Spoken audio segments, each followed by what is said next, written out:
So, itong bangus ko, lulutuin ko itong sinigang para sa naga-construction. Kasi si boss, yung amo ko, binigyan sila ng free ulam sa lunch.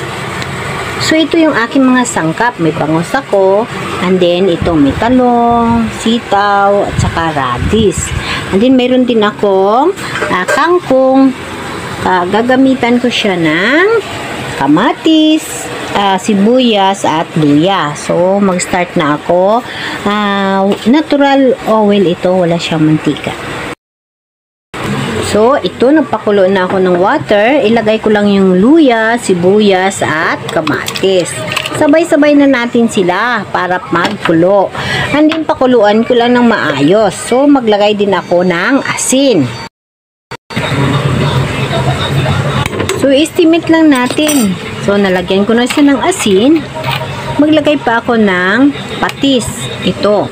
Kasi sa patis, nagpapasarap ito ng lasa sa ating sabaw. So, papakuluin ko lang siya bago ko ilagay yung ating bangus. So, pag kumukulo na siya, paglagay natin ng ating bangus, titimplahan na natin siya. Ito yung ating sinigang na natural oil. Hindi kasi ako mahilig mag-gisa. So, ayan, ilagay na natin yung ating lahat na bangus. So, lagyan na natin siya ng ating panimpla. Granola seasoning ay ilalagay natin para masarap naman ang ating sinigang. So, after natin na mailagay yung ating granola seasoning, i-retouch na lang ang lasa para sa inyong pang lasa dahil open measurement ito. Ilagay na rin natin yung ating sitaw.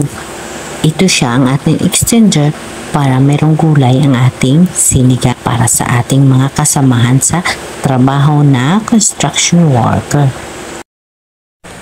So, okay na yung ating sitaw. Ilagay na rin natin yung ating eggplant. So, i-check lang natin. Pagluto na yung ating mga gulay, ilagay na natin yung ating kangkong. Itong recipe natin, open measurement. Dahil hindi natin alam, minsan kung ilan ang kakain, diba? Of course, ganun din sa sabaw. Kailangan natin dagdagan para mayroong mga extender yung ating niluluto. Lalong-lalo pa, construction worker yung papakainin natin. Alam naman natin, yung mga kapatid natin na nagtatrabaho sa mga kanyan is malakas kumain. So, ito na yung ating sinigang na bangus.